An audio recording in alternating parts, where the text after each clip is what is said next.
एक गांव में ड्रून नाम का एक ब्राह्मण रहता था। वो बहुत गरीब था। उसके पास न पहनने के लिए अच्छे कपड़े थे और न खाने के लिए कुछ। ब्राह्मण किसी न किसी तरह भीख मांगकर अपनी रोजी कमा रहा था। इसकी गर्बत देखकर मेजबान को इस पर तरस आ गया। इसने बीलों का एक जोड़ा डरून को अतिया किया। बीलों को मवेशी समझकर ब्राह्मण द्रोण ने पूरी लगन से उनकी खिदमत शुरू कर दी। वो बीलों से इतना प्यार करता था कि खुद कम खाता था, लेकिन उन्हें खूब खिलाता था। ब्राह्मण की खिदमत हासिल करने के बाद दोनों बील तंदुरुस्त हो गए। एक दिन एक चोर की नजर बीलों पर पड़ गई। जैसे ही चोर ने बीलों को देखा, इसने अपने जहन में उनको चराने का मंसूबा बनाया। मंसूबा बनाने के बाद जैसे ही रात हुई, चोर बील चोरी करने के इरादे से ब्राह्मण के घर से निकल गया।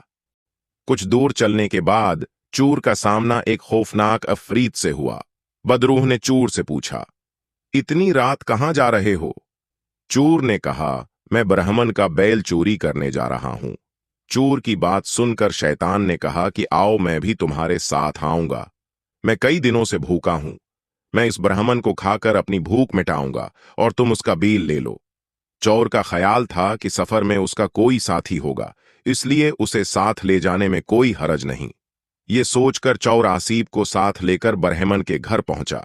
ब्राह्मण के घर पहुंचकर शैतान ने कहा कि पहले मैं ब्राह्मण को खाऊंगा, इसके बाद तुम बेल चोरी करोगे। चोर ने कहा, नहीं, पहले मैं बेल चोरी करूंगा, फिर तुम ब्राह्मण को खाओगे। अगर आपके हमले से ब्राह्मण जाग गया तो मैं बेल नहीं चरा सकूंगा। तब राक्षस ने कहा, जब आप बेल को खोलते हैं तो ब्राह्मण जाग सकता है और उसकी आवाज की वजह से अपनी हिफाजत कर सकता है। मैं इस मामले में भूखा रहूंगा। बदरूह और चोर दोनों उसी तरह झगड़ते रहे। उनमें से कोई एक दूसरे की बात मानने को तैयार नहीं था। इसी दौरान राक्षस और चोर की आवाज सुनकर ब्राह्मण जाग गया। ब्राह्मण को जागते देखकर चोर जल्दी से बोला, अरे ब्राह्मण, देखो, ये अफरीत तुम्हें खाने आया है, लेकिन मैंने तुम्हें उससे बचा लिया। उसने भी कई बार तुम्हें खाने की कोशिश की, लेकिन मैंने नहीं होने दिया। चोर की बात सुनकर राक्षस ने भी फौरन कहा, नहीं ब्राह्मण, मैं यहां तुम्हें खाने नहीं बल्कि तुम्हारे बैलों की हिफाजत के लिए आया हूं।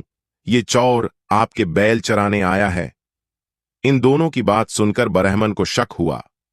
खतरे को भानिपते हुए ब्राह्मण ने जल्दी से अपनी लाठी उठाई और दोनों को भगा दिया।